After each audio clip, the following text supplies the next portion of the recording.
3 planes, 250 people. A single airline operating out of a half-abandoned terminal in Newark that most travelers had forgotten existed. 4 years later, that same airline was the 5th largest in America, called the fastest growing corporation in U.S. history. It put truck drivers, students, and grandmothers on planes for $19 and forced billion-dollar competitors to copy its prices. Then it started losing $50 million a month. And by February 1987, it was simply gone. Everyone says the Frontier deal killed it. That is not wrong. It is just too small. The real reason is stranger. Here's the thing people remember about People Express, if they remember it at all, that it bought another airline, took on a mountain of debt, and drowned. And that is true. The debt was real. The collapse was real. But that explanation is the symptom you can see from the outside, not the disease underneath. Because a billion-dollar company does not disappear in roughly 18 months because of one bad acquisition. Healthy companies survive bad acquisitions all the time. Something had to already be wrong. Something had to already be hollow on the inside for one shove to bring the whole thing down. So let me tell you what was actually killing it, because the headline explanation is not just incomplete. It hides the most important part of the story. People Express did not die because nobody wanted it. It died after proving that millions of people wanted it more than anyone in aviation had imagined. The thing that made it a phenomenon was the exact same thing that left it with no way to survive the moment a bigger predator decided to fight back.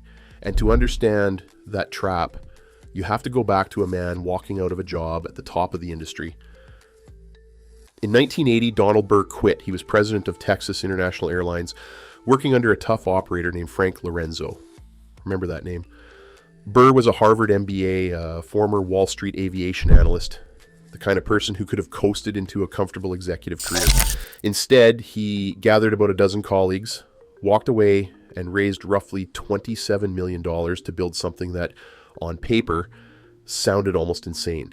The idea was radical cheapness. People Express would fly out of Newark's Dead North Terminal, headquartered in what was essentially an attic, and offer fares so low they looked like typos.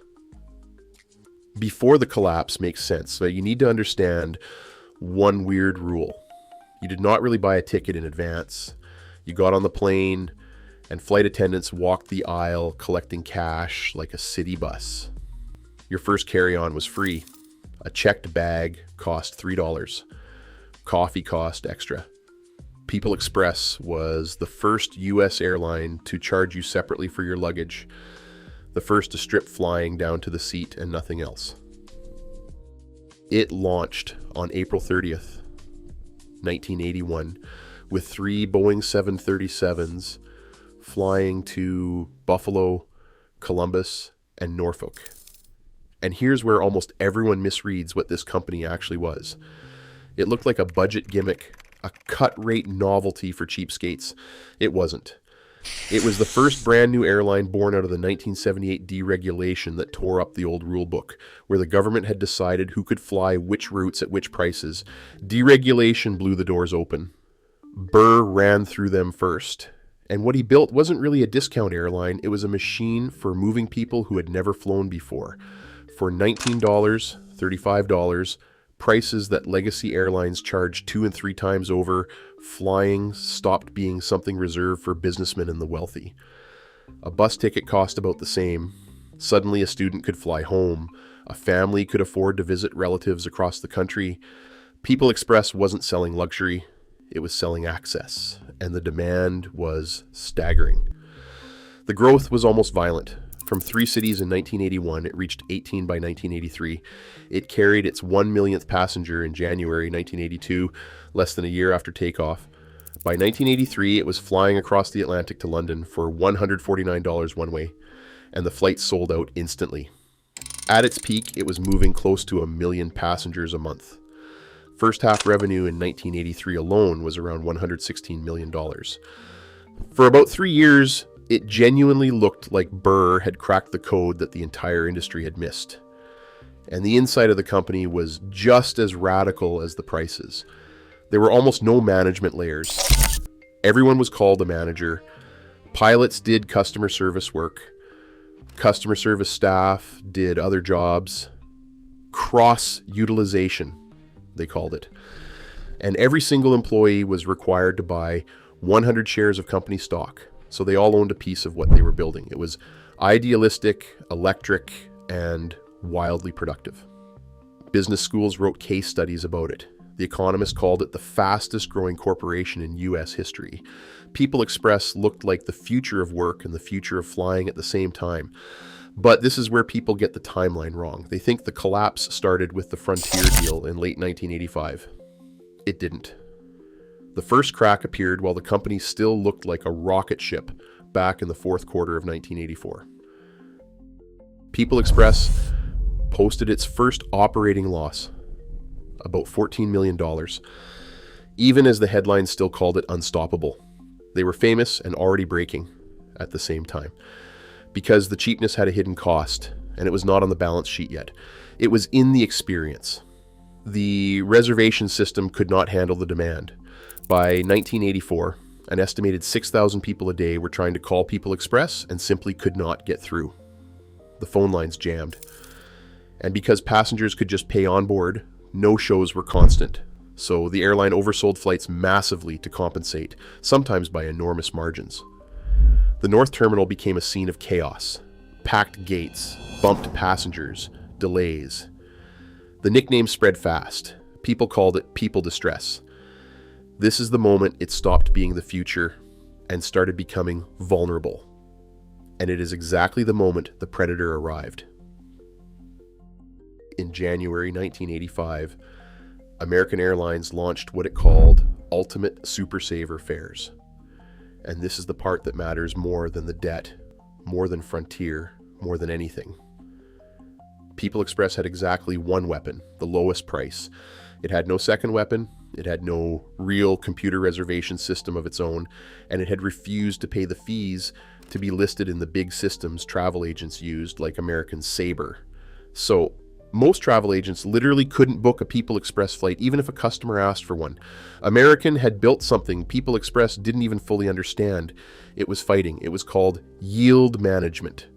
Using its computers, American could sell a handful of seats on each flight at a price as low as People Express, just enough to win the bargain hunters, while keeping the rest of the plane at higher fares for everyone else. They didn't have to be cheap on every seat. They just had to be cheap on enough of them.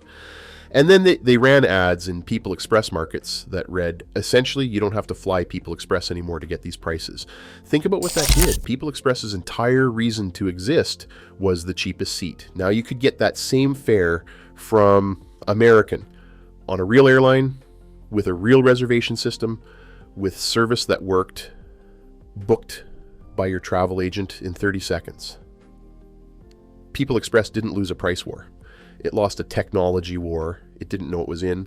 Burr himself put it bluntly years later. He said the company was profitable from the day it started until American came at it with Ultimate Super Savers, and then it tipped over into losing $50 million a month. He compared it to a Gatling gun against a Colt revolver. That's the trap. The radical cheapness brought millions of customers, but it left no margin, no cushion, no room for error. And the frantic growth that made them famous meant they never built the boring infrastructure, the reservations technology, the service capacity that would have let them defend their one advantage. They were all engine and no armor. And it's right here, with the company already bleeding, that Burr made the move everyone blames. In October 1985, People Express bought Denver-based Frontier Airlines for around $300 million, picking up dozens of planes and a second hub. It was a company nearly its own size. The logic was to grow even faster, to get out of the trap by getting bigger. Instead, it was like a drowning man grabbing an anchor. Frontier started losing about $10 million a month. People Express tried to fix it by stripping Frontier's full-service flying down to the bare-bones model, which alienated Frontier's loyal customers without winning new ones. The cash bled out from both sides. Burr tried to sell Frontier to United Airlines to stop the wound, but that rescue collapsed when United's pilots and Frontier's couldn't agree on terms. On August 24th, 1986, Frontier filed for bankruptcy. 4,700 Frontier workers were sent home and its fleet was grounded. Now, the debt that had been manageable became fatal. By mid-1986, People Express was carrying something close to $1 billion in obligations. The first quarter of 1986 alone produced a loss reported around $58 million. The airline that had been called the fastest growing company in the history of aviation put itself up for sale. And here's the cruelest part. The buyer was Texas Air Corporation, run by Frank Lorenzo. The same Frank Lorenzo that Donald Burr had walked away from in 1980 to build his idealistic everyone's a manager dream. Lorenzo bought People Express for roughly $125 million in stock, plus the assumption of its enormous debt. A billion-dollar airline sold for a fraction of what it once seemed to be worth. Burr ended up reporting to the very man he had left. On February 1st, 1987, People Express ceased to exist. Its operations were folded into Continental Airlines. The flights kept happening, the planes kept flying, but the company was gone. And this is where you have to separate two things that look the same from the outside, the brand and the system. The brand sort of survived in the sense that the planes and gates got absorbed and kept operating under another name. But the actual thing that People Express was the radical experiment, the flat culture, the company owned by its own workers that died completely. The employees who had been required to buy stock watched much of that value evaporate. The experienced pilots and crews, trained cheaply, got poached by competitors who could finally pay them more. The Newark hub did not disappear. It just got repainted Continental, and years later, United. So what does this actually tell us? People Express proved something genuinely important, that there were millions of people who could not afford to fly, and who would fly the second someone made it possible. That demand was real. It was always real. But proving the demand and surviving it turned out to be two completely different problems. The company that opened the sky to ordinary people had the thinnest possible margin to survive its own success. It built the on-ramp and then got run over on it.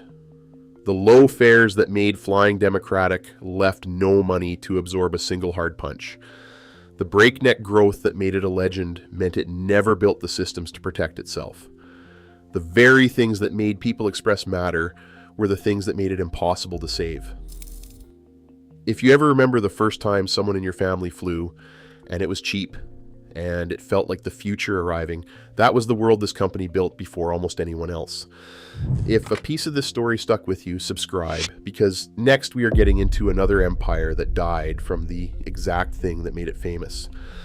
There's a terminal in Newark where all of this began, a place that was nearly forgotten before three little planes started flying out of it. It is busy now, crowded, profitable, wearing another airline's name, and the company that filled it, that put a generation of ordinary people in the air for the first time, has no plaque there, no gate, nothing. It did not fail because nobody wanted it. It failed after proving that everybody did.